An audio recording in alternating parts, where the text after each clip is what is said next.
በክርስቶስ ኢየሱስ ያሉ ሰዎች ከኩነኔ ነፃ የወጡ ሰዎች ናቸው። ሰው ሊኮንናቸው አይችልም። ዓለም ሊኮንናቸው አይችልም። ሰይጣን ሊኮንናቸው አይችልም። ይሄ ዓለም በየትኛውም አይነት ሁኔታና መንገድ ቢመጣ ሊኮንናቸው የማይችል ሰዎች ናቸው። በክርስቶስ ኢየሱስ ያለ ሰው የፈቃድ ለውጥ አድርጓል። ከራሱ ፈቃድ ወጥቷል። ከስጋ ፈቃድ ወጥቷል። ከዓለም ፈቃድ ወጥቷል። ከአሮጌው አዳም ፈቃድ ወጥቷል። በፍርድ ስር የተወገዝነው ሰዎች እግዚአብሔር በክርስቶስ ኢየሱስ ብቻ፣ በመላእክት በኩል አይደለም፣ በማርያም በኩል አይደለም፣ በሕግ በኩል አይደለም፣ በምንም ያልተቻለውን በክርስቶስ ኢየሱስ ብቻ ሽግግር አድርጓል የሚለው መዳን በሌላ በማንም የለም የሚለው የእግዚአብሔር ቃል ለምንድን ነው ካላችሁኝ፣ በክርስቶስ ብቻ ነው ሽግግር የተደረገው። ሰዎች በሕግ ሥራ አይጸድቁም። ሰዎች በሥርዓት ግዛት አይጸድቁም። ሰዎች የትኛውን ከፀሐይ በታች ያለውን ሀብትና ንብረት ሰብስበው ምንም አይነት መስዋዕቶችን ቢያቀርቡ አይጸድቁም። በየትኛውም አይነት መልአክ በኩል ቢመጡ አይጸድቁም። በየትኛውም አይነት የሃይማኖት መምህራን በኩል ቢመጡ አይጸድቁም። ሰዎችን ሊያጸድቅ የሚችለው የመስቀሉ ሥራ ብቻ ነው። የሮሜ መልእክት ምዕራፍ 8 ከቁጥር 1 ጀምሮ እስከ 4 እንደዚህ ይነበባል። እንግዲህ በክርስቶስ ኢየሱስ ላሉት አሁን ኩነኔ የለባቸው።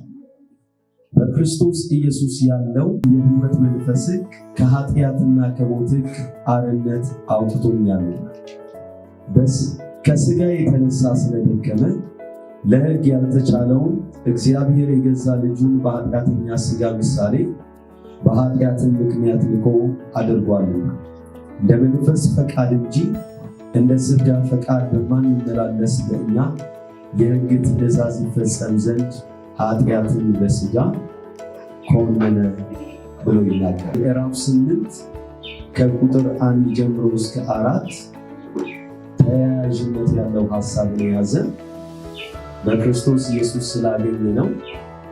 ደግሞ ከኩነኔ ነፃ እንደወጣን መጨረሻም ላይ ቁጥር 4 መጨረሻ ላይ ኃጢአትን በሥጋ ኮነነ ብሎ ስለ ኩነኔ የሚነሳውን ሐሳብ ደጋግሞ የሚያነሳ መጽሐፍ ቅዱስ ክፍላችን። ስለዚህ በዚህ መሰረት ከቁጥር 1 ጀምሮ እስከ ቁጥር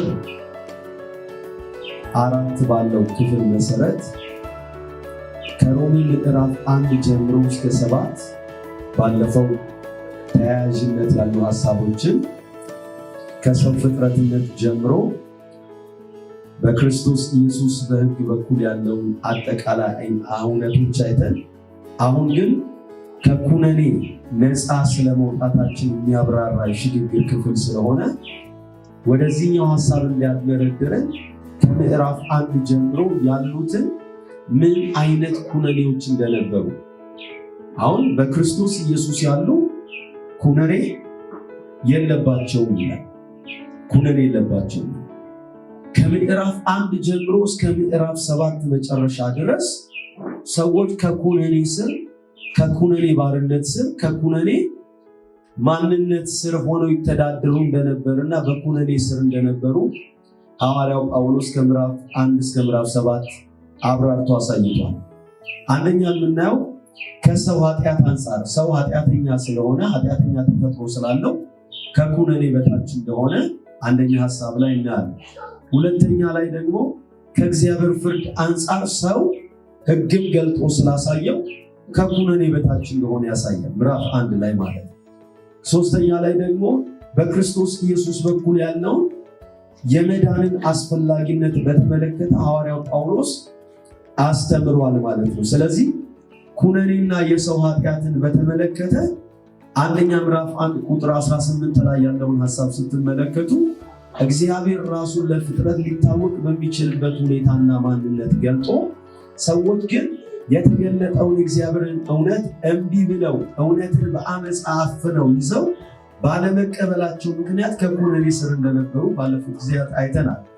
እንዲያውም እግዚአብሔር ራሱን ገልጦላቸው ሳለ ምዕራፍ 1 ቁጥር 25 ላይ ደግሞ ሄዳችሁ ስታነቡ በእግዚአብሔር ፈንታ የተቀረጹ በሰው ምስል የተሰሩትን አምላክ አድርገው ያመልኩና ይቀበሉ እንደነበረ፣ ለሰው ባህሪ እንኳን የማይገባው ኃጢአት ሴቶች ከሴቶች ጋር ይገናኙ እንደነበር፣ ወንዶች ከወንዶች ጋር ይገናኙ እንደነበር፣ ለባህሪ የማይገባቸውን ነገር ያደርጉ እንደነበር ምዕራፍ 1 ከቁጥር 24 እስከ 32 ደግሞ በኃጢአት ምክንያት የመጡ መዘዞችን፣ መብዛቶችን፣ መበረከቶችን በሙሉ የሚያደርጉ ብቻ ሳይሆን የሚያስደርጉ ጭምር እንደሆኑ ከኩነኔ በታች እንደሆኑ ሐዋርያው ጳውሎስ አሳይቷል። አሁን ይሄ የሚገባችሁ ከምዕራፍ 1 ጀምሮ እስከ ምዕራፍ 7 ድረስ ሰዎች በሙሉ በምን ስር ናቸው ነው የሚለው? በኩነኔ ስር እንደሆኑ አስረግጦ ሐዋርያው ጳውሎስ የሚያስተምርበት ሐሳብ ምዕራፍ 2 ላይ ስታዩ ኩነኔና ሕግን ያነሳል። ሰዎች ሁሉ አይሁዳውያን ቢሆኑ አሕዛብ ቢሆኑ እንደ ስራቸው መጠን ፍርድ የሚያገኙ እንደሆነ ይናገራል። አይሁድም አሕዛብም ከኩነኔ ስር ናቸው፣ ከፍርድ ስር ናቸው ብሎ ከኩነኔ ስር ከፍርድ ስር እንደሆኑ ጳውሎስ ከዚህ በፊት ባየነው ሐሳብ ላይ አንስቷል። ኃጢአት እየሰሩ በሌሎች ላይ የሚፈርዱ ሰዎች እኩል እግዚአብሔር እንዳወገዛቸው፣ እግዚአብሔር ፊት አይቶ ምን እንደማያደላ ለሁሉም እንደየስራው እንደሚፈርድ ከፍርድ ስር ከኩነኔ ስር እንደሆኑ ምዕራፍ 2 ከቁጥር 1 እስከ 3 ያለውን ሐሳብ አንስቶ አሳይቷል። ስለዚህ ሕጉ ደግሞ የተሰጠበት ደግሞ ዓላማ ምንድነው? ሊያድናቸው እንዳልሆነ፣ ሊያድናቸው እንደማይችል፣ ከፍርድ ስር እንደሆኑ፣ ከዚህ ፍርድና ኩነኔ ነፃ ሊወጡ እንዳልቻሉ ምዕራፍ 2 ከቁጥር 12 እስከ 16 አይተናል። ምዕራፍ 3 ላይ ደግሞ ዓለም አቀፋዊ ኃጢአት የተወገዘበት ዓለም አቀፍ በሙሉ ከፀሐይ በታች ያለው ዓለም በፍርድ ስር በኩነኔ ስር እንደሆነ ይናገራል። ምዕራፍ 3 ላይ ሁሉ ኃጢአትን ምን ብሏል? ሰርቷል፣ የእግዚአብሔር ክብር ጎሏቸዋል ብሎ ከፍርድ ስር ከኩነኔ ስር እንደሆነ ዓለም በሙሉ ያሳያል። ስለዚህ ሁሉንም ከፍርድ ከኩነኔ በታች መሆናቸውን ሐዋርያው ጳውሎስ አብራርቶ ያሳያል። ምዕራፍ 4 ላይ ደግሞ ውግዘትና ጽድቅን አንድ ላይ አንስቶ ያሳያል፣ በንጽጽር ያሳያል። መጽደቅ የሚገኘው በእምነት እንጂ በስራ ወይም በሕግ መታዘዝ እንዳልሆነ፣ በእምነት ብቻ መጽደቅ እንደሚቻል፣ በሕግ ስራ ውስጥ ያሉ ሰዎች፣ በሕግ ስራ ለመጽደቅ የሚፈልጉ ሰዎች መጽደቅ እንደማይችሉ፣ ሕግም ማጽደቅ እንደማይችል፣ ከኩነኔ ከፍርድ በታች እንደሆኑ እዚህ ምዕራፍ 4 ከቁጥር 5 እስከ 8 ላይ አይተናል። ጸጋውንና ተስፋውንም ሲያነሳ የጽድቅ ተስፋው ሕግን ለሚከተሉ ብቻ ሳይሆን በእምነት ላሉ ጭምር እንደሆነ፣ ተስፋችን እንኳን በእምነት እንደሆነ፣ ስለዚህ በእምነት ያልሆነ ነገር በሙሉ ምንም ተስፋ የሌለበት፣ ተስፋ የማይታይበት፣ ኩነኔ የሚታይባቸው ብቻ እንደሆኑ ምዕራፍ 4 ላይ ይህንንም ያነሳል። ምዕራፍ 5 ላይ ደግሞ ስንሄድ በክርስቶስ ካለው ፍርድ ነፃ መውጣት የሚቻለው በክርስቶስ ኢየሱስ በማመን ብቻ እንደሆነ ያነሳል። አዳምንና ኢየሱስን አነጻጽሮ ያነሳል። በአዳም ኃጢአት መጣ፣ ኃጢአት ወደ ዓለም ገባ፣ ለሰው ሁሉ ደረሰ፣ ያ ደግሞ ፍርድና ኩነኔ አመጣ ብሎ ሰዎች በሙሉ በኩነኔና በሞት ስር እንደተወረሱ ጭምር ይህንን ምዕራፍ 5 ቁጥር 18 ላይ እናያለን። ምዕራፍ 6 ላይ ደግሞ ከኃጢአት ጋር የተደረገውን የትግል ህይወት ያሳያል። የትግል ህይወት ሰዎች ከኩነኔ ስር በመሆናቸው ምክንያት ህይወታቸው ምንድነው ሲባል ከአሮጌው ተፈጥሮ ከአሮጌው አዳም ከአሮጌው ሰው ጋር ትግል እንዳለ ያሳያል። በትግል እንደሚኖሩ ለምን? በኩነኔ ስር እንደሆኑ ኃጢአተኛ ተፈጥሮ በሰዎች ውስጥ እንዳለ ምዕራፍ 6 ላይ ይህንን ያሳያል። ስለዚህ አማኞች የኃጢአትና የኩነኔዎች ባሪያ እንደሆኑ ምዕራፍ 6 ከቁጥር 6 እስከ 7 ላይ ታላችሁ።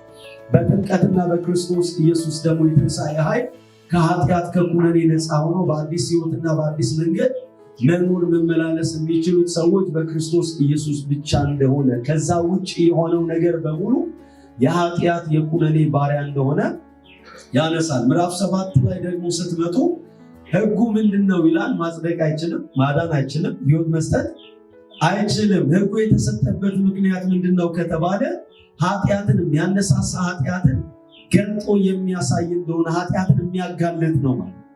ኃጢአትን የሚያጋልጥና ሰዎች ከምን በታች ከፍርድ ከኩነኔ በታች እንደሆኑ ሪል አረጋግጦ የሚያነሳ የመጽሐፍ ቅዱሳችን እውነት ነው ማለት ነው። ስለዚህ ሕግ ምንድነው የሚያደርገው ከተባለ የኩነኔ ስሜት ሰዎች እንዲሰማቸው ያደርጋል።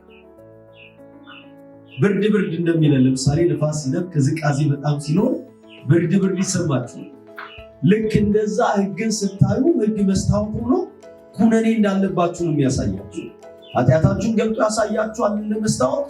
የሚያሳያችሁ ደግሞ ያ የኃጢአት ማንነት ከፍርድ ከኩነኔ ስር እንደሆናችሁ ያሳያችሁና ኩነኔያዊ ይሰማችኋል። ውስጣችሁ የሚሰማችሁ ስሜት በኩነኔ ስር እንዳላችሁ ሊሰማችሁ የሚያደርግ እውነት ነው። ስለዚህ ስነ ምግባራዊ መመሪያ ሆኖ የተሰጠ ነው እንጂ ለማጽደቅ፣ ለማዳን፣ ሕይወት ለመስጠት የተሰጠ አይደለም ማለት ነው። ስለዚህ ከዚህ አንጻር አሁን ወደ ዋናው ሐሳብ ስንመጣ ከምዕራፍ 1 ጀምሮ እስከ ምዕራፍ 7 ሐዋርያው ጳውሎስ ሰዎች ኃጢአተኛ ተፈጥሮ እንዳላቸው፣ አሮጌ ማንነት፣ አሮጌ ባህሪ፣ አሮጌ ፍሬ የሚያፈሩ ደግሞ ከኩነኔ ስር በታች ወይም ከኩነኔ ስር እንደሆኑ በደንብ አብራርቶ ካሳየ በኋላ አሁን አንደኛ ጥያቄ ላይ የምናነሳው በክርስቶስ ኢየሱስ ላሉት ሲል ምን ለማለት ፈልጎ ነው ሐዋርያው ጳውሎስ?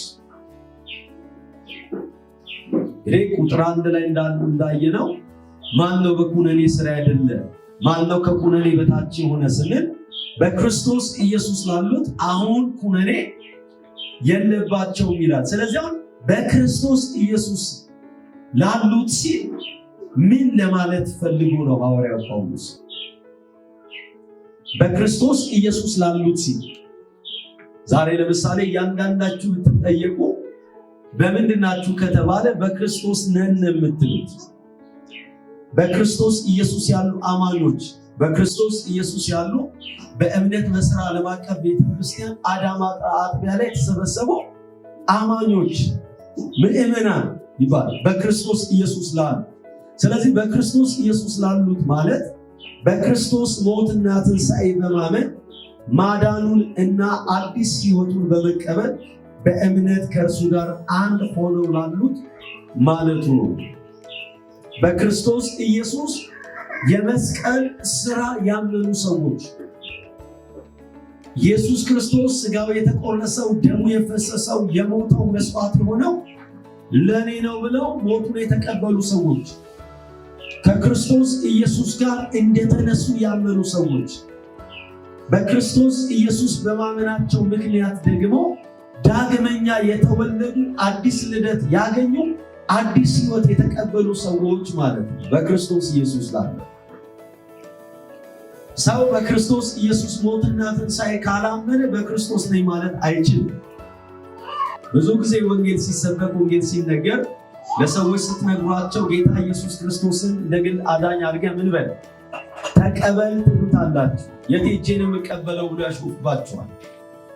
በክርስቶስ ኢየሱስ ላሉት ማለት ክርስቶስን መቀበል ማለት ክርስቶስ ኢየሱስ ለኛ የሰራውን ስራ አምኖ መቀበል ማለት በመስቀል ላይ ስለኛ እንደተሰቀለ እንደሞተ ደግሞ እንደተቀበረ በሶስተኛው ቀን ከሙታን እኛን ይዞ ምን እንዳለ እንደተነሳ ይህንን በማመናችን ምክንያት ከኃጢአትና ከኩነኔ ከፍርድ ነፃ የወጣ በክርስቶስ ኢየሱስ ያለ ሰው ማለት ነው። ስለዚህ በክርስቶስ ኢየሱስ መሆን ማለት አንደኛ ከክርስቶስ ጋር መንፈሳዊ ህብረት የሚያደርግ ሰው፣ ከክርስቶስ ጋር የታረቀ ሰው፣ በክርስቶስ ኢየሱስ በማመኑ ምክንያት የኃጢአት ግድግዳ የፈረሰለት ሰው፣ የበደል ግድግዳ የፈረሰለት ሰው፣ አማኑኤል የሆነለት ሰው፣ እግዚአብሔር ከእርሱ ጋር የሆነለት ሰው ማለት ነው በክርስቶስ ኢየሱስ መሆን ማለት። ዛሬ ላይ በክርስቶስ ኢየሱስ ነን የሚሉ ሰዎች ከክርስቶስ ኢየሱስ ጋር ምንም አይነት ህብረት ከሌላቸው በክርስቶስ ሳይሆኑ እነሱ በሌላ ናቸው። በክርስቶስ ኢየሱስ ያሉ ሰዎች ህብረታቸው ከማን ጋር ነው ሲባል ከልጁ ከክርስቶስ ኢየሱስ ጋር። ስለዚህ በክርስቶስ ኢየሱስ ያሉ ሰዎች ከክርስቶስ ጋር ምን አላቸው? የዘላለም ኪዳን አላቸው። የዘላለም ህብረት አላቸው። የማይቋረጥ ህብረት፣ የማይሸራረፍ ህብረት፣ በምንም አይነት ሁኔታ ማንም ሊያፈርሰው የማይችል የኪዳን ህብረት አላቸው። ለምን ከተባለ ይሄ ህብረት የምን ህብረት ነው ሲባል የአባትና የልጅ ህብረት። ለዚህ ነው መጽሐፍ ቅዱሳችን ዮሐንስ ወንጌል ምዕራፍ 1 ቁጥር 12 ላይ ሲናገር ኢየሱስ ክርስቶስን ለተቀበሉት ይላል በስሙ ለሚያምኑ ሰዎች ለእነርሱ የእግዚአብሔር ልጆች የሆኑ ዘንድ ስልጣን ሰጣቸው። እነሱ ከእግዚአብሔር ተወለዱ እንጂ ከደም ከስጋ ከወንድ ፈቃድ አልተወለዱም። ከማን ተወልደዋል? ከእግዚአብሔር ተወልደዋል። ስለዚህ የአባትና የልጅ ምን አላቸው ማለት ነው? ህብረት አላቸው። በክርስቶስ ኢየሱስ ያሉት ብሎ ሲናገር መንፈሳዊ ትስስርን፣ መንፈሳዊ ኪዳንን፣ የአባትና የልጅ ህብረትን የሚያመለክት ነው። የአባትና የልጅ ህብረትን የሚያመለክት ነው። ሌላው በክርስቶስ ኢየሱስ ላሉት ማለት አዲስ ማንነት የተቀበሉ ሰዎች ወይንም አዲስ ፍጥረት የሆኑ ሰዎች ባለፈው ኃጢአታቸው የማይታወቅባቸው ወይንም በባለፈው ኃጢአታቸው መታወቂያ የሌላቸው የባለፈው የኃጢአት ፋይል የኃጢአት ሰነድ የሌለባቸው በክርስቶስ ኢየሱስ አዲስ ፍጥረት ማለት የባለፈው ከዛ ክርስቶስን ከማመናቸው በፊት የነበረው ኃጢአት የማይመለከታቸው ሰዎች የምን ለውጥ አድርገዋል ሲባል የፍጥረትን ለውጥ አድርገዋል። አዲስ ልብን ያላቸው አዲስ ዘር ነው ያላቸው። ምን አይነት ዘር አላቸው ሲባል የጽድቅ ዘር አላቸው። ዘሩ የጽድቅ ዘር ነው ማለት ዘሩ የህይወት ዘር፣ ዘሩ የእግዚአብሔር ዘር ነው። ለዚህ ነው መጽሐፍ ቅዱስ ሲናገር እናንተ ከማይጠፋው ዘር ምን ብላችኋል? ተወልዳችኋል ብሎ የእግዚአብሔር ቃል ይናገራል። ስለዚህ ማንም በክርስቶስ ሊሆን አዲስ ፍጥረት ነው ይልና አሮጌው ነገር ምን ብሏል? አልፏል፣ እነሆ ሁሉ ምን ሆኗል? አዲስ ሆኗል። ማለት አሮጌው የለም፣ አሮጌው ሰው የለም፣ አዲስ ሰው ነው ያለው። ያ አዲሱ ሰው ደግሞ ክርስቶስ ኢየሱስን የሚመስለው አዲሱ ሰው ነው። ስለዚህ አዲስ ፍጥረት፣ አዲስ ማንነት በክርስቶስ ያገኙ ሰዎች ማለት ነው። ሌላው በክርስቶስ ኢየሱስ መሆን ማለት ከኩነኔ ከውግዘት ነፃ መሆን። አንድ ሰው በክርስቶስ ኢየሱስ ነኝ ካለ ከኩነኔ ነፃ ነው። በኩነኔ አይደለም፣ በፍርድ ስር አይደለም፣ በክርስቶስ ስር ነው ያለው። ከሕግ ስር አይደለም፣ ከኃጢአት ስር አይደለም፣ ከፍርድ ስር አይደለም፣ ከኩነኔ ስር አይደለም። በክርስቶስ መሆኑ ምን አድርጎታል ሲባል ከኃጢአት ስር አውጥቶታል፣ ከበደል ስር አውጥቶታል፣ ከእርግማን ስር አውጥቶታል፣ ከሕግ ስር አውጥቶታል። ከምን ስር አድርጎታል? ከክርስቶስ ኢየሱስ ጸጋ ስር አድርጎታል። ስለዚህ በክርስቶስ ኢየሱስ ያመኑ ሰዎች በፍጹም ማንም ሊኮንናቸው አይችልም ማለት ማንም ሊኮንናቸው አይችልም። በክርስቶስ ኢየሱስ ያሉ ሰዎች ከኩነኔ ነፃ የወጡ ሰዎች ናቸው። ሰው ሊኮንናቸው አይችልም። ዓለም ሊኮንናቸው አይችልም። ሰይጣን ሊኮንናቸው አይችልም። ይሄ ዓለም በየትኛውም አይነት ሁኔታና መንገድ ቢመጣ ሊኮንናቸው የማይችል ሰዎች ናቸው። በጣም ብዙ ሰዎች በክርስቶስ ኢየሱስ መሆን ማለት ስላልገባቸው የደከሙ ሰዓት የሆነ ነገር የሆኑ ሰዓት በጣም የሚኮነኑ ሰዎች አሉ። ሰይጣን መጥቶ ሲኮንናቸው እውነት ነው እና ብለው የሚቀበሉ ሰዎች አሉ። መጽሐፍ ቅዱስ ግን ከኩነኔ ነፃ አውጥተናል ብሎ ሲናገር ለዘለዓለም ነው ከኩነኔ ነፃ ያወጣል። ከኩነኔ ነፃ ያወጣል ለዘለዓለም። አንድ ሰው ለዘለዓለም ነፃ ወጥቶ ማንም ሊኮንነው ቢመጣ መኮነን የማይችል ሰው እንደሆነ ማወቅ መቻል አለ። በምንም አይነትና መንገድ ይሄ ዓለም ሊኮንነው የማይችል ሰው ማን ነው ሲባል በክርስቶስ ኢየሱስ ያመነ፣ በክርስቶስ ኢየሱስ ያመነ። በክርስቶስ ኢየሱስ ያመኑ ሰዎች ከየትኛውም አይነት ኩነኔ ነፃ ወጥተዋል ማለት ይሄ ዓለም ሊኮንናቸው አይችልም። ስጋ ሊኮንናቸው አይችልም። ሰይጣን ሊኮንናቸው አይችልም። ሮሜ መጽሐፍ ምዕራፍ 8 ላይ ስንወርድ እናገኘዋለን። መጽሐፍ ቅዱስ ሲናገር ምን ብሎ እንደሚናገር ታውቃላችሁ? እግዚአብሔር ከኛ ጋር ከሆነ በእግዚአብሔር ከሆነ ከእግዚአብሔር ጋር ህብረት ካለን በክርስቶስ ኢየሱስ ከሆነ እግዚአብሔር ከማን ጋር? እግዚአብሔር ከኛ ጋር ከሆነ ማን ይቃወመናል? የሚያጸድቅ እግዚአብሔር ነው።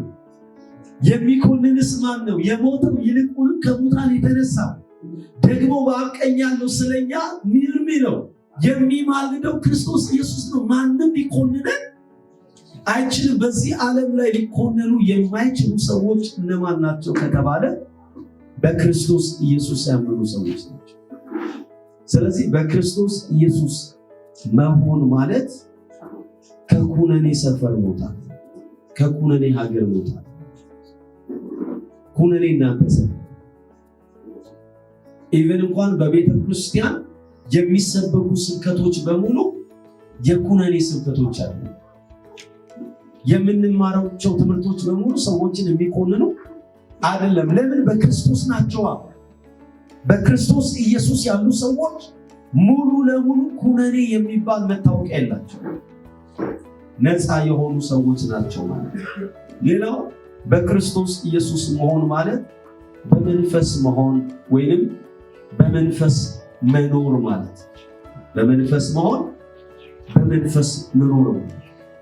ሰው በክርስቶስ ኢየሱስ ነኝ ካለ በክርስቶስ ኢየሱስ መንፈስ ይኖራል ማለት ምን ማለት ነው? በእግዚአብሔር ፈቃድ የሚኖር ሰው። በክርስቶስ መሆን ማለት በእግዚአብሔር ፈቃድ መሆን ማለት። በመንፈስ መኖር ማለት አስብ፣ በክርስቶስ ነኝ ካለ አንድ ሰው በክርስቶስ መሆኑ መገለጫው ምንድን ነው ሲባል በመንፈስ ይኖራል። በመንፈስ ይኖራል ማለት ምን ማለት ነው? በእግዚአብሔር ፈቃድ ውስጥ ነው ያለው። ራይት ትራክ ላይ ነው ያለው። ትክክለኛ መስመር ላይ ነው ያለው። ትክክለኛው ትራክ ላይ ነው ያለው። ጽድቅ ማለት መጽሐፍ ቅዱስ ላይ እኮ ትክክል ማለት ትርጉም ጽድቅ ማለት ራይት ማለት ትክክል ማለት። ስለዚህ በእግዚአብሔር ፈቃድ ውስጥ ያለ ነው ትክክል። እግዚአብሔር የላከውን ልጁ ክርስቶስን የተቀበለ ሰው በእግዚአብሔር ፊት ትክክል ሞገስ አለ። የእግዚአብሔር ፈቃድ ማነው? ልጁ ነው። ስለዚህ በክርስቶስ ኢየሱስ መሆን ማለት በመንፈስ መኖር፣ ደግሞ የመንፈስን ፈቃድ መኖር፣ የእግዚአብሔርን ፈቃድ የሚኖር ሰው ማለት። በክርስቶስ ነኝ ብሎ በዓለም ፈቃድ የሚኖር ሰው እሱ ሰው ንስሐ የሚገባ ሰው ነው ማለት። በክርስቶስ እኖራለሁ እያለ የስጋ ፈቃዱን የስጋ ምኞቱን የሚያስቀድም ሰው ካለ ከክርስቶስ እየወጣ በራሱ እየሆነ ነው ማለት። ኤፌሶን ምዕራፍ 2 ቁጥር 1 ላይ መጽሐፍ ቅዱስ የእግዚአብሔር ቃል ሲናገር ምን ብሎ ይናገራል? በበደላችሁና በኃጢአታችሁ ምክንያት ሙታን ነበራችሁ፣ በዚህ ዓለም በአየር ላይ ስልጣን እንዳለው አለቃ ፈቃድ በፊት ተመላለሳችሁባቸው፣ እንደ ስጋ ፈቃድና ምኞት ትኖሩ ነበር። የምታደርጓቸው ነገሮች በሙሉ እንደ ስጋ ፈቃድ፣ እንደ ስጋ ሐሳብ፣ እንደ ስጋ ምኞት ነበር የምታደርጉት። አሁን ግን እናንተ ቀድሞ ጨለማ የነበራችሁ ሰዎች በጌታ ምንድን ናችሁ? ብርሃን፣ በብርሃን ናችሁ፣ በክርስቶስ ናችሁ። በክርስቶስ ኢየሱስ ያለ ሰው የፈቃድ ለውጥ አድርጓል። ከራሱ ፈቃድ ወጥቷል፣ ከስጋ ፈቃድ ወጥቷል፣ ከዓለም ፈቃድ ወጥቷል፣ ከአሮጌው አዳም ፈቃድ ወጥቷል። በማን ፈቃድ ውስጥ ነው ያለው? በክርስቶስ ኢየሱስ በእግዚአብሔር ፈቃድ ውስጥ ነው ያለው። ስለዚህ በክርስቶስ ኢየሱስ መሆን ማለት ከእግዚአብሔር ፈቃድ ጋር መኖር፣ በእግዚአብሔር ፈቃድ ውስጥ መኖር ማለት ነው ማለት። ሌላው በክርስቶስ ኢየሱስ መሆን ማለት በክርስቶስ ኢየሱስ ያሉት ማለት በክርስቶስ ድሎች መሳተፍ ማለት። ምን ማለት ነው? የድል ሰዎች መሆን ማለት። ክርስቶስ የሰጠን ድሎች በሙሉ እኛ ድሎች ናቸው። በክርስቶስ የሆነ ሰው የድል ሰው ነው። እንግዲህ ሮሜ ላይ በጣም ብዙ አሁን ከምዕራፍ 8:1 የጀመርናቸውን ሐሳቦች ስናይ በወደደን በእርሱ ከአሸናፊዎች ምን እንላለን? እንበልጣለን ብሎ ዓለምን ያሸነፉ ያንበረከኩትን በሙሉ ከኛ ጫማ እግር በታች እንደሆኑ ያሳያል። በክርስቶስ መሆን ማለት በክርስቶስ ድል ውስጥ መሆን ማለት እግዚአብሔር በልጁ በክርስቶስ ኢየሱስ የሰጠን ድሎች፣ ያገኘናቸው ድሎች። ለዚህ ነው መጽሐፍ ቅዱስ ሮሜ ምዕራፍ 6 ላይ እናንተ ከክርስቶስ ጋር አንድ እንደሆናችሁ አታውቁም ይላል። በድል አንድ። በምን ላይ ድል አለን ሲባል በኃጢአት ላይ ድል አለን። በኃጢአት ላይ ድሉ የኛ ነው። ኢየሱስ ኃጢአትን ምን ብሏል? አቤት ድገሙት፣ ድምፃችሁን ከፍ አድርጉ። በኃጢአት ላይ ድል የነሳ ሕይወት አለን ማለት በሞት ላይ ድል የነሳ ሕይወት አለን። በክፋት ኃይል ላይ ድል የነሳ ሕይወት አለን። በዚህ ዓለም ላይ ዓለምን ያሸነፈ ሕይወት አለን።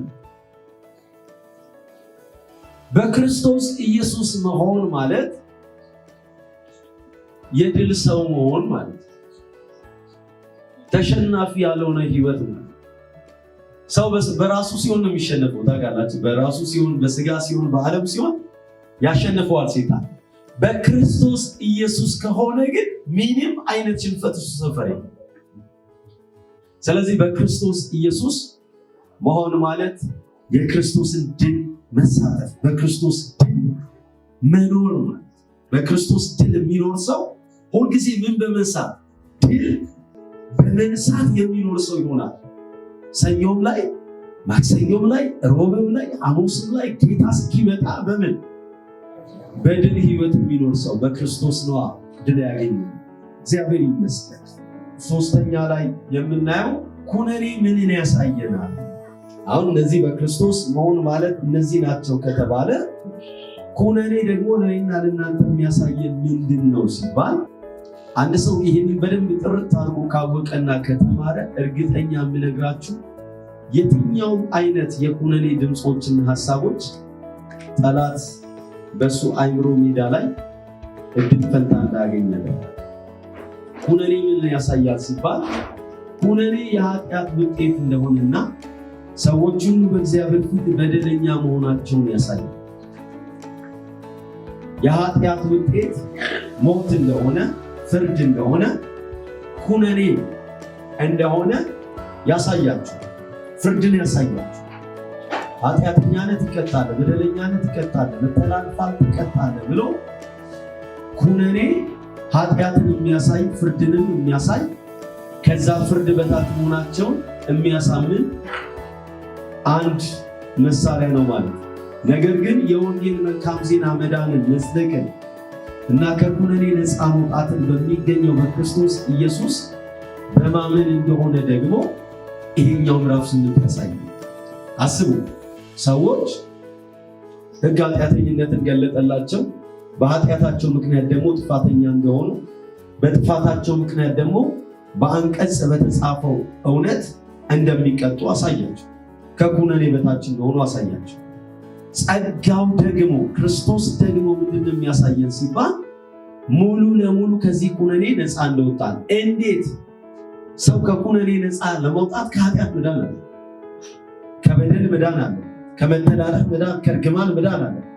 ከእርግማንና ከበደል የትኛውም አይነት ፍርድና ኩነኔ ደግሞ የሚያድነን የትኛውን ጾም ጸሎታችን ሳይሆን የምናደርጋቸው ስርዓቶቻችን ሳይሆኑ በክርስቶስ ኢየሱስ ሞትና ትንሣኤ ምን ማለታችን ማመናችን። ስለዚህ ነፃ እንደወጣን የሚያሳየን በክርስቶስ ኢየሱስ ያለው የመስቀል ስራ ነው።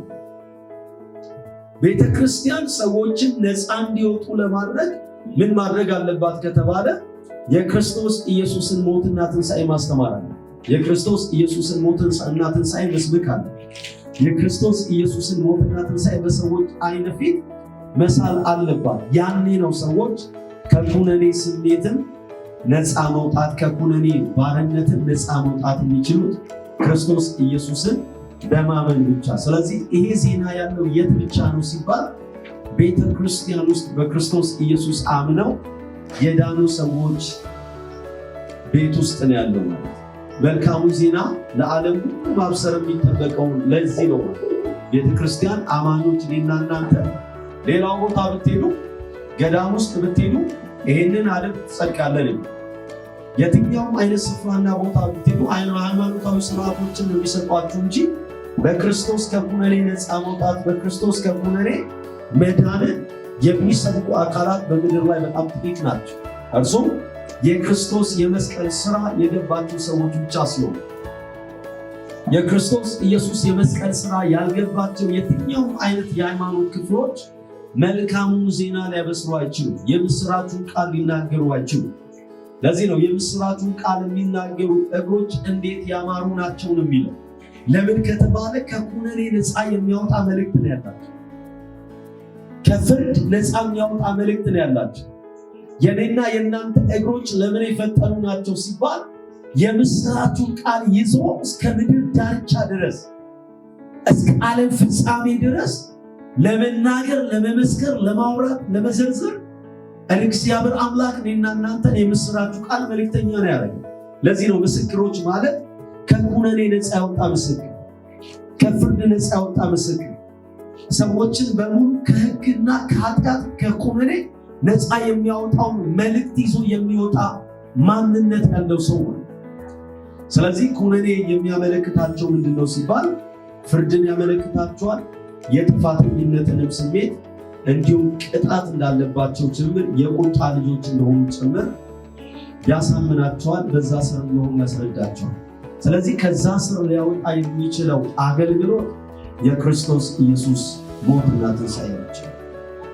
በክርስቶስ ኢየሱስ ሞትና ትንሣኤ ካላመነ አንድ ሰው ምን አይልም አይድንም፣ ከኩነኔ ነፃ መውጣት አይችልም። ስለዚህ ከዚህ አንጻር በሮሜ ምዕራፍ 8 ቁጥር 1 መሰረት አሁን የሚለው ቃል ምንን ያመለክታል?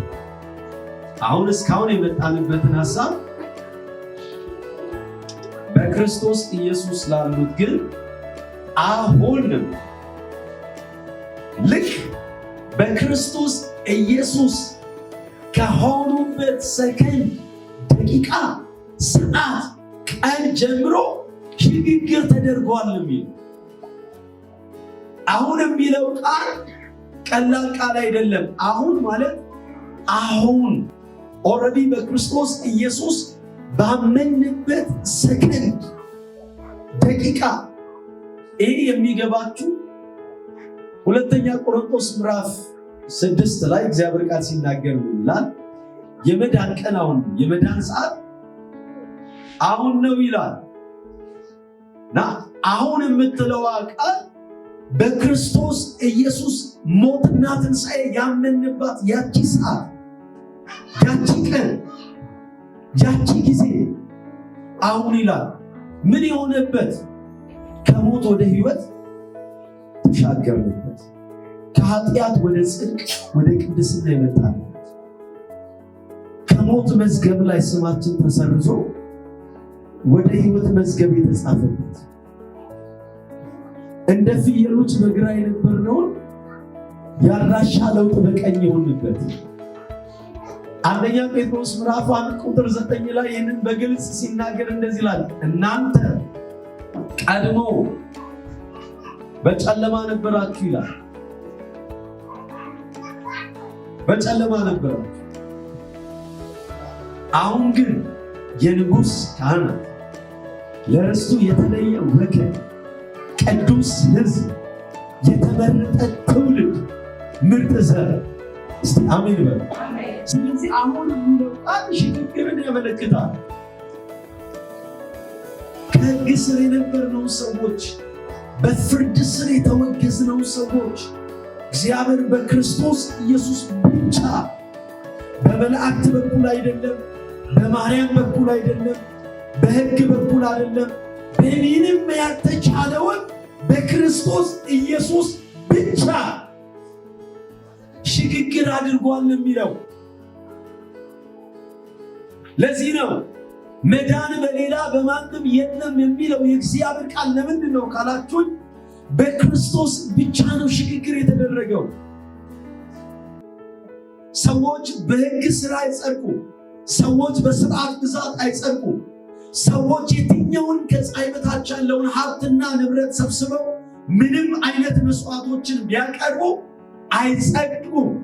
በየትኛውም አይነት መልአክ በኩል ቢመጡ አይጸድቁም። በየትኛውም አይነት የሃይማኖት መምህራን በኩል ቢመጡ አይጸድቁም። ሰዎችን ሊያጸድቅ የሚችለው የመስቀሉ ስራ ብቻ ነው።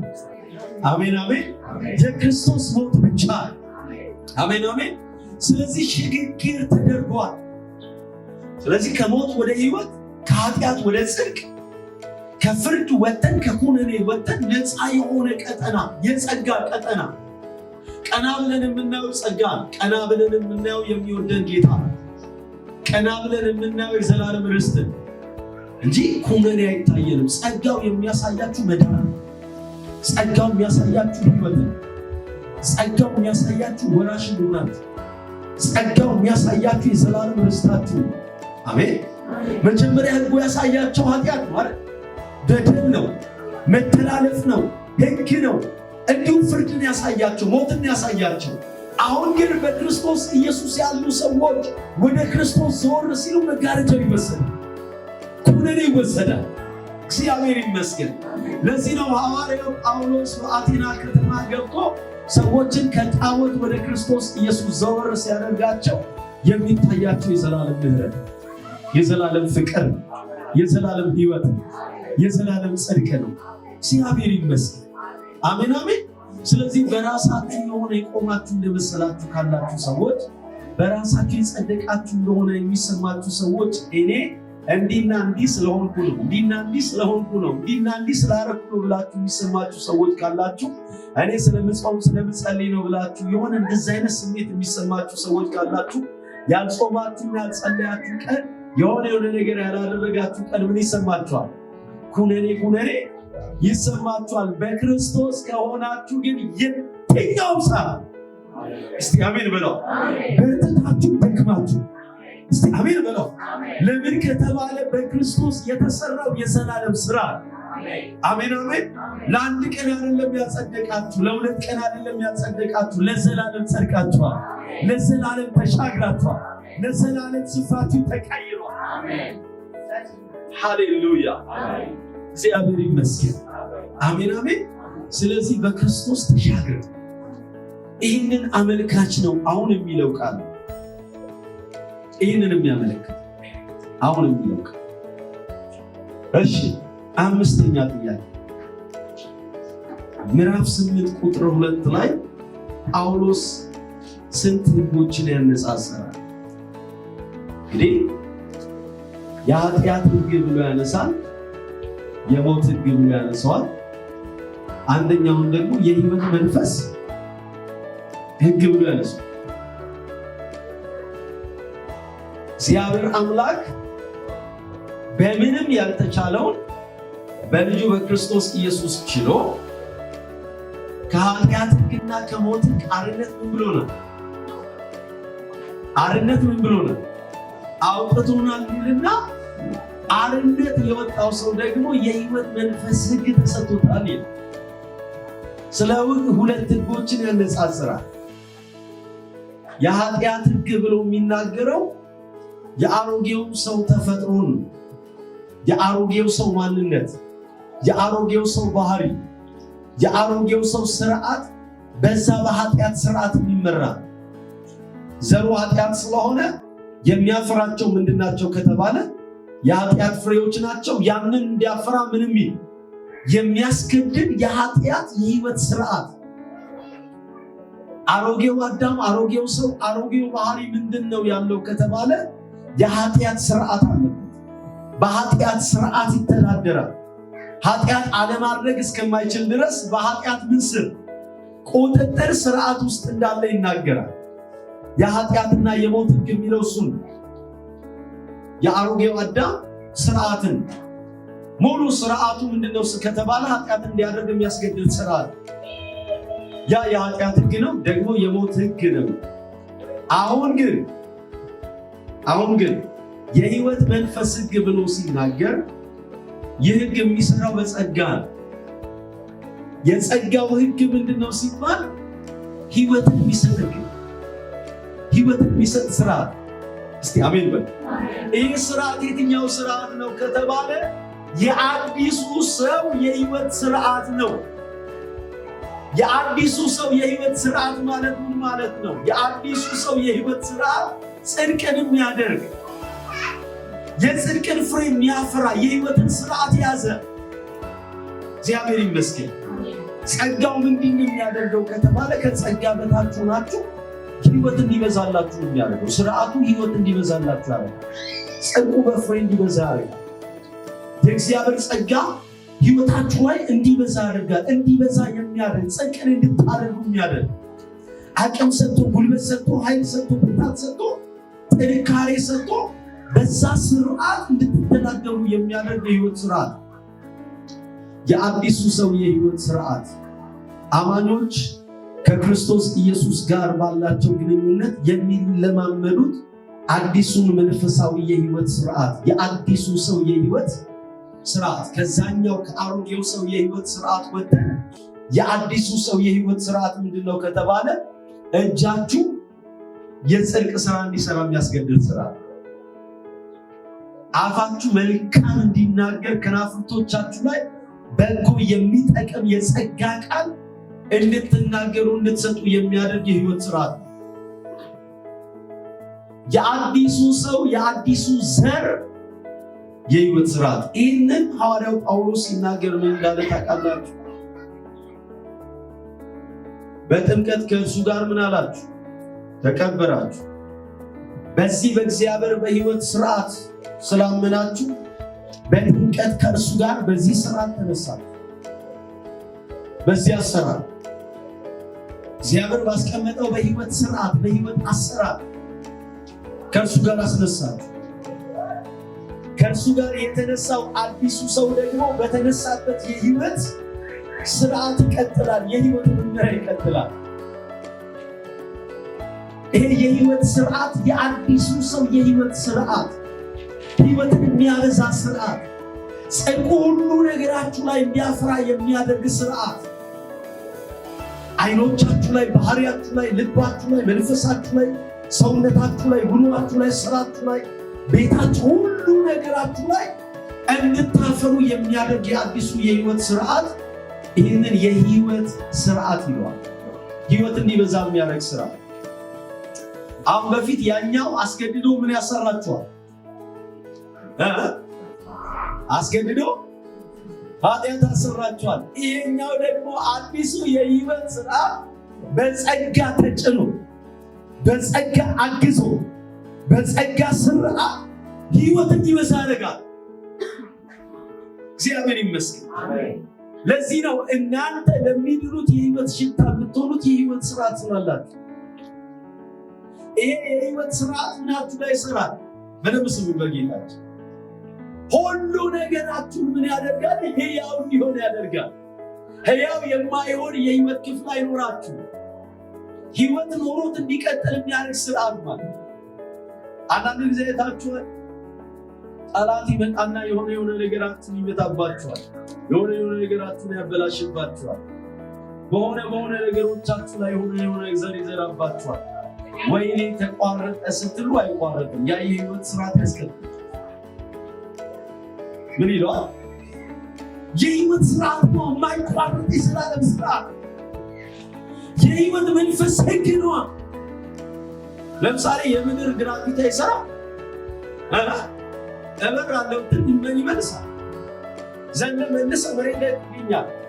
ስበ ያስገድዳል።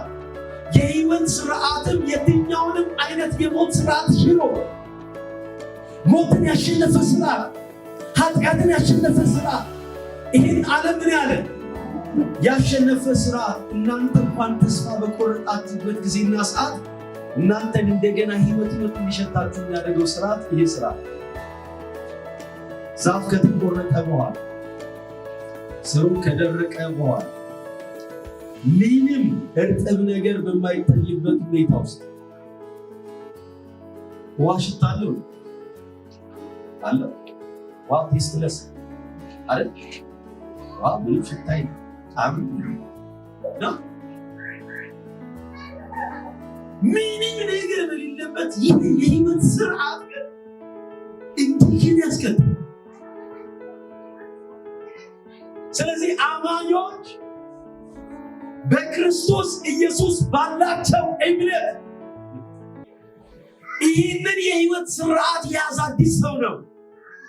ዳግመኛ የተወለደው ከራስ ፀጉር እስከ እግር ጥፍር ያለው መመሪያ አስገድዶ በጸጋ የሚያሰራ ምንድን ነው የሚያደርጋችሁ ሲባል አስገድዶ የጽድቅ ሰዎች ያለ ህይወትን እንድታፈሩ ያደርጋል።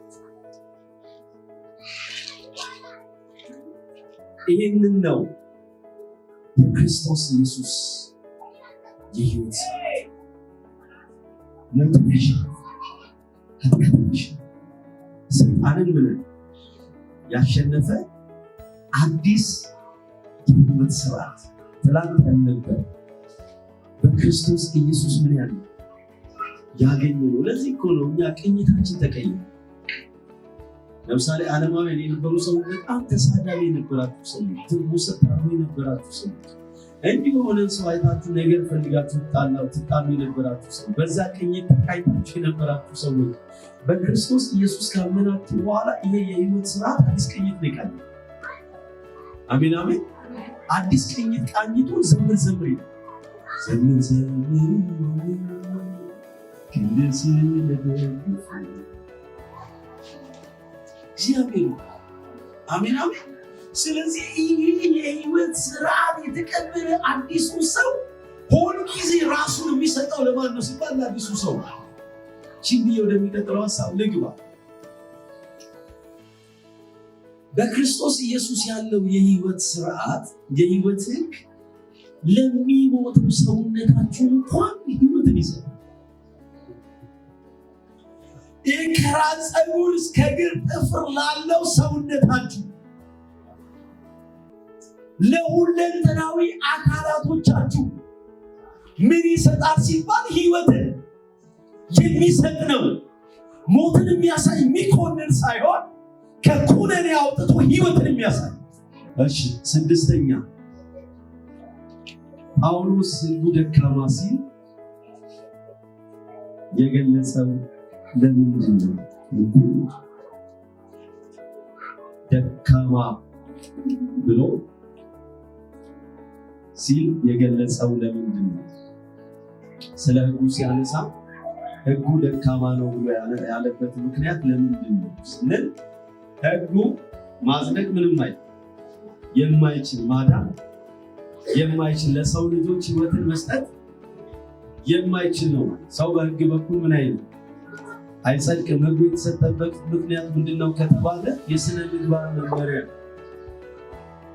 የአንድ የእስራኤል የሚባል ማህበረሰብ ለሥነ ምግባር መመሪያ ሆኖ የተሰጠ ኃጢአተኝነትን ገብቶ የሚያሳይ ነው። ስለዚህ ሕጉ ራሱ ደካማ አይደለም፣ ሰዎችን ግን ለማዳን የማይችል ራሱ ደካማ አይደለም። ሰዎች ካሉበት ከኃጢአት ግን ሊያወጣ ከኩነኔ ሊያድን አልቻለም። ስለዚህ ማዳን ስላልቻለ ነው ጳውሎስ ለሕግ ያልተቻለውን ሕግ የደከመበትን ግን ያቃተውን ብሎ የሚያነሳው። ሕግ በራሱ ኖርማሊ ደካማ ሆኖ ሳይሆን አልቻለም። እግዚአብሔርም ደግሞ ሕግን ሲሰጥ እንዲያድን እንዲያጸድቅ ሕይወት እንዲሰጥ አይደለም። ስለዚህ ራሱን የቻለ የተሰጠበት ዓላማ እንዳለ ባለፉት ጊዜያቶች አንስተን ስላይ ሕጉ የኃጢአተኛ ልብን ሊለውጥ ወይም ለሰዎች ፍጹም በሆነ መልኩ እንዲታዘዙ ኃይል ሊሰጥ አልቻለም። ሰዎች ልባቸውን ሊቀይር፣ ሕይወታቸውን ሊቀይር፣ ጠረናቸውን ሊቀይር፣ አድራሻቸውን ሊቀይር አልቻለም። ሰዎችን ፍጹም ማድረግ አልቻለም። ስለዚህ በዚህ ምክንያት ሕጉ ደካማ ነው ሲል ሐዋርያው ጳውሎስ ገልጧል። ሌላው ልክ እንደ መስታወት ጉድለታቸውን የሚያሳየን ሲሆን ነገር ግን ማስተካከል ወይም መለወጥ አልቻለም። ሰዎች ራሳቸውን የሚያዩበት፣ ጥፋተኝነትን የሚያዩበት፣ ኃጢአተኝነታቸውን የሚያዩበት፣ የኃጢአት ምኞት መሻታቸው ምን አይነት እንደሆነ ገልጦ የሚያሳያቸው እንደ መስታወት የሚያገለግላቸው ነው እንጂ ቆሻሻቸውን፣ ኃጢአታቸውን፣ አሮጌውን ሰው ሊያስወግድላቸው አልቻለም። ስለዚህ ለሕግ ያልተቻለው ብሎ ሲያነሳ ሕግ ደካማ ነው ብሎ ሲያነሳ ሕግ ደካማ ሆኖ ሳይሆን ሕግ ከእግዚአብሔር ባህሪ ምን ያለ የወጣ ነው። ሕግ ግን ሊለውጣቸው ሊያድናቸው እንዳልቻለ ጭምር በዚህ ክፍል ውስጥ እናያለን። ሕግ ደካማ ነው ብሎ ሲናገር ማዳን እንዳልቻለ፣ መለወጥ እንዳልቻለ፣ ማጽደቅ እንዳልቻለ፣ ሕይወት መስጠት እንዳልቻለ ዛሬ ሰዎች በእንደዚህ አይነት ሁኔታ መጽደቅን መዳንን ሕይወት ማግኘትን እንደማይችሉ አውቀው ወደ ማን መመለስ አለባቸው? ወደ ክርስቶስ ኢየሱስ መምጣትና መመለስ ይጠበቅባቸዋል ማለት ነው። ሰባተኛ ጥያቄ ላይ የምናነሳው በሮሜ ምዕራፍ 8 ከቁጥር 3 እስከ 4 መሰረት የኢየሱስ ክርስቶስ ተልእኮ ምንድን ነው? የኢየሱስ ክርስቶስ ተልእኮ ኢየሱስ ክርስቶስ ከሰማይ ወደ ምድር የእኛን የሰው ልጆችን ስጋ ለብሶ ሲመጣ ይዞት የመጣውን አለ ሲባል ተልእኮዋል። ከእግዚአብሔር አብ ዘንድ ተቀብሎ የመጣው ተልእኮ ምንድን ነው ሲባል የመጀመሪያውና አንደኛ ኢየሱስ ሕጉ የማይችለው ሊፈጽም ነው የመጣው። አሁን ምንም ስለ እዚህ በጣም ትልቅ እውነት ስለምንማማ በብሉይ ኪዳን የነበሩ ሰዎች ሊፈጽሙት ሕጉን አልቻሉም። ደግሞ ሕጉም ሊያጸድቃቸው አልቻለም። ስለዚህ ኢየሱስ ክርስቶስ የመጣው አንዱ ለምንድን ነው ከተባለ ሰዎች ሊፈጽሙ የማይችሉትን፣ ሰዎች ሊያደርጉ የማይችሉትን፣ ሰዎች ሊተገብሩ የማይችሉትን አጠቃላይ ሕግ ሊፈጽም ነው የመጣው። አጠቃላይ ኢየሱስ ክርስቶስ ያልፈጸማቸው ሕጎች፣ የሳታቸው ሕጎች፣ ኢየሱስ ያላደረጋቸው ትእዛዞች አስቡ። ማንም እስራኤላዊ ከመጀመሪያው እስከ መጨረሻው ያለው ሕግን ትእዛዝን ሊፈጽም አልቻለም። 623 አካባቢ አሉ ብለናል። ሕጎች፣ ትእዛዞች ደግሞ ስርዓቶች አሉ። አንድም እስራኤላዊ ሙሉን የፈጸመ የለም። ኢየሱስ ክርስቶስ የመጣው ለሰው ያልተቻለውን በሕግም ያልተቻለውን በሙሉ ለማድረግ ሲመጣ አንዱ ኢየሱስ ክርስቶስ የመጣበት ምክንያት ምንድን ነው ከተባለ ሕግን ሊፈጽም ወይንም ለሕግ ያልተቻለውን ደግሞ ሊያደርግ እንደመጣ መጽሐፍ ቅዱሳችን ያስተምራል። ስለዚህ ስለ ጽድቅ ብቻ ኢየሱስ አላስተማረም። ኢየሱስ ልበ ብፁዓን ናቸው አይደለ? ጽድቅን የሚራቡ ጽድቅን የሚጠሙ ብሎ አስተምሯል። አጠቃላይ ስለ ጽድቅ ብቻ ያስተማረ ጌታ ሳይሆን ሁሉንም ከመጀመሪያ እስከ መጨረሻ ያሉ ትእዛዛት፣ ሕጎች፣ ደንቦች፣ ስርዓቶችን በሙሉ ምን ያለ የፈጸመ ነው ማለት ነው። ሊፈጽም የመጣው ኢየሱስ ጽድቅን አስተምሯል፣ ደግሞ ጽድቅን ፈጽሟል። እስቲ አሜን። እግዚአብሔር ይመስገን። ጽድቅን ምን ብሏል? አስተምሯል። የትኛው አይነት የሃይማኖት መምህራኖች ብታያቸው አብርሃምን ብትል ያልፈጸመበት ቦታ አለ። የሳቱበት፣ የወደቁበት፣ የደከሙባቸው ቦታዎች አሉ። ለዚህ ነው የዕብራውያን ጸሐፊ ሲናገር እንደዚህ ይላል፣ እነዚህን የሚያህሉ ከመጀመሪያው ከአቤል ጀምሮ እንደ ደመና በዙሪያችን የከበሩ የእምነት አባቶች ጀግኖች አሉ። ግን ድካም አለባቸው፣ ያልፈጸሟቸው፣ የወደቁባቸው፣ የሳቱባቸው ነገሮች አሉ። እርሱ ግን የእምነታችን ጀማሪና ፈጻሚ ሆነ፣ ከመጀመሪያ እስከ መጨረሻ ሁሉን የፈጸመ። አሜን አሜን አሜን። ስለዚህ እርሱን አይተን እርሱን ተመልክተን የእምነታችንን ሩጫ በትዕግስት እንሩጥ ብሎ ይናገራል። ኢየሱስ ክርስቶስ ከሥጋ ድካም የተነሳ ማንም ሊሰራ ያልቻለው ፍጹም በመታዘዝ። ለዚህ ነው ዕብራውያን ምዕራፍ 5 ላይ በፍጹም መታዘዝ ጸሎቱ ተሰማለት። የአብን ፈቃድ ያንን ሁሉ ትእዛዝ ኢየሱስ ፍጹም ታዟል፣ ፍጹም ፈጽሟል። ያስቀረው የለም። በፍጹም ጽድቅን ፈጽሟል። ያልፈጸመው፣ ያላደረገው፣ ያላከናወነው፣ ያልተገበረው ጽድቅ አለ እንዴ? የጎደለ ያስቀረው አለ? ስለዚህ የኔና የእናንተ የእምነት መሪያችን ራሳችን የቤተ ክርስቲያን ራስ ቤተ ክርስቲያንን ሊያነጻ ሊያጠር ሊያድናት የቻለው ፍጹም ስለሆነ ሁሉን ፈጽሟል። ስለዚህ ሊፈጽም ነው የመጣው። ሁለተኛው የእግዚአብሔር የጽድቅ መስፈርቶችን በሙሉ አሟል። ማቴዎስ ምዕራፍ 5 ቁጥር 17 ላይ ታነቡ። ይሄ ኢየሱስ ክርስቶስ ሁሉን የጽድቅ መስፈርቶች አሟል። ጻድቅ ነው፣ ቅዱስ ነው። እግዚአብሔር ይመስገን። አሜን አሜን። ማንም ሊከሰው፣ ማንም ሊወርሰው፣ ማንም ሊኮንነው ያልቻለ ንጹህ ነው። አሜን። ቅዱስ፣ ጻድቅ፣ አሜን አሜን። ለዚህ ነው ማጽደቅ የቻለው፣ ለዚህ ነው ማንጻት የቻለው፣ ለዚህ ነው መቀደስ የቻለው። በብሉይ ኪዳን የነበሩ ካህናቶች እኮ የመጀመሪያ ለራሳቸው የኃጢአት መስዋዕት ያቀርባሉ። ቀጥሎ ደግሞ ለሕዝቡ ያቀርባሉ። ኢየሱስ ግን ስለራሱ የሆነ የኃጢአት መስዋዕት ማቅረብ አልተጠበቀበትም። ለምን? ንጹሕ ነው፣ ቅዱስ ነው፣ ጻድቅ ነው። አሜን አሜን። ስለዚህ የኔና የእናንተ የእምነት ጀማሪና ፈጻሚ ኢየሱስ ክርስቶስ እግዚአብሔር አብ የሚፈልገው የጽድቅ መስፈርቶች በሙሉ ምን ያሟላ ጻድቅ ነው። እዚህ ነው እንደ ሰው ተፈትኖ በደል ያልተገኘበት፣ እንደ ሰው ተፈትኖ ኃጢአት ያላደረገ፣ ሲሰልቡት ውስጡ አፉን ያልተሳለ፣ ሲወጉት ይጥፋችሁ ያላል። አንዳንድ እኮ እግዚአብሔር ይባርክ ይልና በሆዱ ግን ምን ይላል? ይጥፋ ይቀል ይላል። ኢየሱስ የሚያደርጉትን አቁምና ይቅር በላቸው ያለ፣ ውስጡም ውጭም ንጹሕ ቅዱስ እግዚአብሔር ይመስገን። ስለዚህ ኢየሱስ ክርስቶስ እግዚአብሔር አብ ያስቀመጠውን የጽድቅ መስፈርት በሙሉ ያሟላ። ለዚህ ነው መስዋዕት መሆን የቻለው። ለዚህ ነው ቤዛ መሆን የቻለው። ለዚህ ነው ለዓለም ሁሉ መስቀል ላይ መውጣት የቻለው።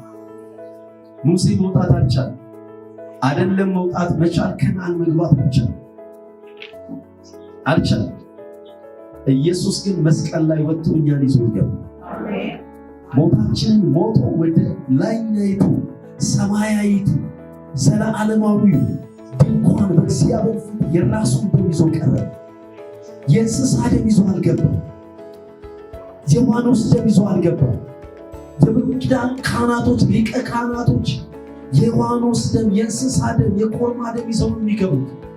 ኢየሱስ ግን ንጹሕ የሆነውን ደም፣ ቅዱስ የሆነውን ደም፣ ማጽደቅ የሚችለውን ደም፣ አሜን አሜን፣ ይህንን ይዞ ነው ለእኔና ለእናንተ በአባቱ ፊት ይቀርባል።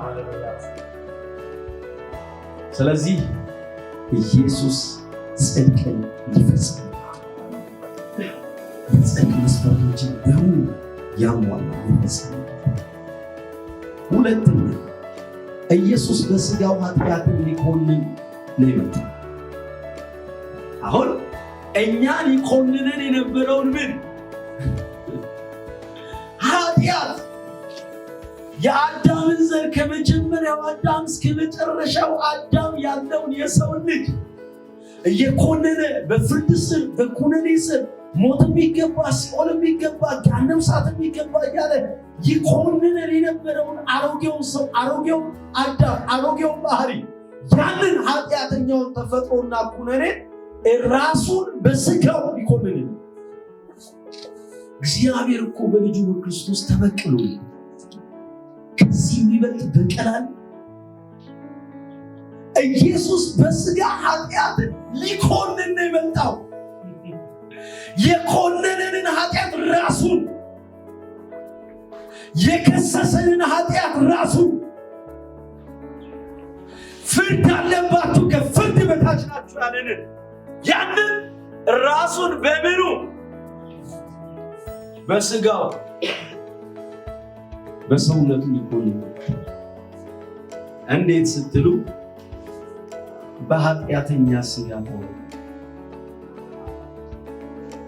ምን ማለት ነው? በኃጢአተኛ ሥጋ ተወለደ ማለት ኃጢአተኛ ሥጋ ለበሰ ሳይሆን የኃጢአተኛውን ሰው ቅጣት ለመቀጣት የኛ ሥጋ ለበሰ። ሥጋ ለበሰ። እኛ በሥጋ የኮነነንን ኃጢአት ሊኮንን የእኛን የሰው ሥጋ መለኮት ለበሰ።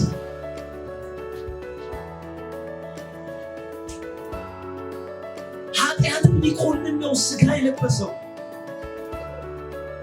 ከኔና ከእናንተ ላይ አሮጌውን ሰው፣ አሮጌው አዳም፣ አሮጌው ባህሪ፣ አሮጌውን ማንነት፣ አሮጌውን ተፈጥሮ ለማስወገድ የኮነነንን ለመኮነን ኢየሱስ ክርስቶስ ምን አደረገ ካላችሁ የእኛን የሰው ልጆች ሥጋ ምን አለ? ለበሰ፣ ሰው ሆነ። አምላክ ምን ሆነ? ሰው ሆነ። ቃልም ሥጋ ሆነ። ቃልም ሥጋ ሰው ሆነ። እንደ ሰው ተወለደ። እንደ መልአክ አልመጣም። ሰው 9 ወር እናቱ ማህፀን ቆይቶ እንደሚወለድ ኢየሱስ ክርስቶስ ቅድስት ድንግል ብፅዕት ማርያም ማህፀን ውስጥ እንደ ሰው ከሰው የሚካፈላቸውን እየተካፈለ ሥጋ ለብሶ ተወለደ። ሥጋ ለብሶ ተወለደ። በደንብ ስሜት ሰው ሆነ። አምላክ አሁን ፍጹም ሰው ሆነ መጣ ብሎ የሚዘረዘረው የኃጢአትን ዘር የሚያደርገው የማን ነው? የአዳምን ነው አይደል? ኢየሱስ ክርስቶስ ደግሞ ሲወለድ ቃልም ሥጋ ሆነ ነው እንጂ የሚለው ገብቷችኋል? ሲፈጠር የተፈጠረው ወንድና ሴት ተገናኝተው ሳይሆን አባቱ እግዚአብሔር አብ። እስቲ አሜን። ቃልም ሥጋ ቃሉ ውስጥ ምንም ቃሉ ውስጥ ኃጢአት ነው። እግዚአብሔር ውስጥ ኃጢአት ነው። እግዚአብሔር ንጹህ ነው። እግዚአብሔር ፍጹም ነው። አሜን አሜን አሜን። ስለዚህ ኃጢአት ከሌለበት ዘር የተወለደው ነው የሚለው መጽሐፍ ቅዱስ። ግን ሲያድግ አንድ ሕፃን ልጅ በእናቱ ማህፀን ውስጥ ሲያድግ ምን ያደርጋል? ከእናቱ ምግብ አይካፈልም? ያንን ምግብ እየተካፈለ ነው። ያንን ምግብ እየተካፈለ ነው። እሷ ከምትበላው፣ እሷ ከምትጠጣው፣ እሷ ከምትወስዳቸው ነገሮች በሙሉ አንድ ሕፃን የሚያድገውን እድገት ሰው ሆነ የሚለው ያን ከኃጢአት በስተቀር ሁሉም በደምና በሥጋ ተካፈለ። ሕፃን ልጅ ኢየሱስ ክርስቶስ የመጣው በኃጢአተኛ ተፈጥሮ ይኮንነን የነበረውን ያንን ኃጢአት በሥጋ የኮነነ እርሱ በምን ይኮንነው? በአዲሱ ሰው። ለዚህ ነው በአንድ አዳም ኃጢአት ወደ ዓለም ምን አለ? በሁለተኛው አዳም ደግሞ ጽድቅ ወደ ዓለም መጣ። አሜን አሜን። በዛው አይነት በሥጋው ኃጢአትን ሊኮንን የእኛን ሥጋ ኢየሱስ ክርስቶስ ምን አለ? ለበሰ። የማንን ሥጋ? ስለዚህ እንደ ሰው ተወለደ፣ እንደ ሰው አደገ፣ እንደ ሰው በድካም በፈተና ውስጥ ተቀበለ። ኢየሱስ ክርስቶስ በሥጋ አደከመው፣ አራበው፣ ጠማው። ስለዚህ ኢየሱስ ክርስቶስ በሥጋው ንጹህ ሆኖ ኮነነ። እሱ ጋር ሲመጣ ሊኮንኑ አይችልም። እሱ ራሱ ይኮንኑ። ገብቷችኋል? ሌሎችን ይኮንን የነበረውን ኢየሱስ እርሱ ናነው በሥጋው ያንን ኮነነ ብሎ እግዚአብሔር ቃል ኮነነ። ሌላው ኢየሱስ ክርስቶስ በመስቀል ላይ ኢየሱስ የኃጢአትን ቅጣት በራሱ ላይ በመውሰድ ኃጢአትን ኮነነ። አውት ያንን ፍርድ ሙሉ ለሙሉ ለማስወገድ በመስቀል ላይ የኃጢአትን ቅጣት በሙሉ በምን? በሥጋው። በምን? የባሪያን መልክ ይዞ በለበሰው በሥጋው የኛን ኃጢአት ተቀጣ። በሥጋው ሲቀጣ ኃጢአትን፣ እርግማንን፣ ፍርድን፣ ኩነኔን በሙሉ ከኛ ላይ አስወገደ። ሌላው ሶስተኛ ኢየሱስ የሕጉን መስፈርቶች በእኛ እንዲፈጸሙ መንገድ አዘጋጅቷል። ኢየሱስ ክርስቶስ ወደዚህ ዓለም ሲመጣ የኛን ሥጋ ሲለብስ ኢየሱስ የሕጉን መስፈርቶች በእኛ እንዲፈጸሙ መንገድን አዘጋጅቷል። ይሄ ማለት ምን ማለት ነው? ምንም እንኳን ክርስቲያኖች በራሳቸው ሕግን ሙሉ ለሙሉ መታዘዝ ባይችሉ የኢየሱስ ፍጹም መታዘዝ ወይም ታዛዥነት እንደነሱ መታዘዝ ሆኖ ይቆጠራል። ይሄ ታምር እግዚአብሔር አምላክ ግን የምንፈጽምበት የትኛው ከሕግ በላይ የሆነ ሕይወት ግን የፈጸመ ሕይወት ነው። ይሰማችሁ? በእምነት የተቀበልነው የክርስቶስ ኢየሱስ ሕይወት ቅድም እንዳልነው ምንን የፈጸመ ሕግን የፈጸመ ከሕግ በላይ የሆነ ምን ሕይወት ነው የሰጠው። ለዚህ ነው በእምነት ከሕግ በላይ ነን ከጸጋ ያንን የሚፈጽም ሕይወት ተቀብለናል። የጸጋ ሕይወት ተቀብለናል። አትስረቅ የሚለው ሕግ እኛ ሰፈር አይሰራም። እኛ ሰፈር ያለው የመስጠት ሕግ ነው። እስቲ አሜን። የምን ሕግ ነው? የመስጠት ሕግ ነው ያለው። ለምን? ከዛኛው ከሕግ ባርነት አውጥቶ በክርስቶስ ኢየሱስ በሥጋው በተደረገ ቤዛነት በኩል የተቀበልነው ሕይወት የጸጋ ሕይወት። ያንን ሕግ የፈጸመ ሕይወት ተቀብለናል። ጸጋ ተቀብለናል። በክርስቶስ ኢየሱስ ይህንን የጸጋ አቅምና ጉልበት እግዚአብሔር ለልጆቹ ምን ብሏል? ሰጥቷቸው። ከዛ ባለፈ ደግሞ በደንብ ስሙኝ በጌታችን የክርስቶስ ኢየሱስ ፍጹም መታዘዝ በእግዚአብሔር አብ ዘንድ የሄኖክ መታዘዝ ሆኖ ተቆጥሯል። የሰማችሁ ነው? የመብራት መታዘዝ ሆኖ ተቆጥሯል። እንዴት? ባለፈው ስንማር ይህንን ቁጠሩ አይልም? በእምነት የክርስቶስ የሆነው የማ ኃጢአታችንን ወሰደ፣ ጽድቁን ምን አለ? አለመታዘዛችንን ወሰደ፣ መታዘዙን ተቀበልን። ስለዚህ በክርስቶስ ኢየሱስ ያሉ ሰዎች በእግዚአብሔር ዘንድ ምንድናቸው ሲባል ፍጹም የታዘዘ የክርስቶስ ልጆች ናቸው። በእርሱ በኩል ነው የሚያቸው። እግዚአብሔር አምላክ ልጆቹን ሲያይ በምን በኩል ያር ሲባል ፍጹም በታዘዘው በልጁ በክርስቶስ በኩል በእምነት በኩል። እግዚአብሔር ይመስገን። አሜን አሜን። ስለዚህ እዚህኛው ሰፈር እዚህኛው አማኞች መካከል የክርስቶስ መታዘዝ ለኔ ነው።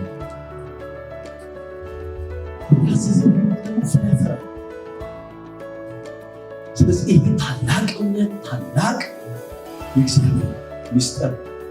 አራተኛ ኢየሱስ በመንፈስ ፈቃድ መሰረት መኖርን አስችሏል። በፊት ለሰዎች እግዚአብሔር ፈቃድ ዝግ ነው። ይህ እንድናደርግ በመንፈስ ፈቃድና ምሪት ምን እንድንመራ ከሕግ በላይ ከጸጋ በታች አድርጎ መንፈሱ መጥቶናል ሰጥቶናል። ስለዚህ በክርስቶስ ኢየሱስ ያሉ ሰዎች ክርስቶስ ኢየሱስ የመጣበትን ደግሞ የአባቱን ፈቃድ ፈጽሞ እንዳለፈ ያንን የፈጸመ የአባቱን ፈቃድ ለእኛ አስተላልፎልናል። በእኛ እንዲፈጸም በእኛ እንዲቀጥል እስከ የት ድረስ? እስከ ክርስቶስ ኢየሱስ ቀን ድረስ። እግዚአብሔር ይመስገን። ጌታ ይባረክ። አሜን አሜን። በሚቀጥለው 8ኛ ጥያቄ እናያለን። እግዚአብሔር ይባርካችሁ። ያድነስ። እንጸልይ።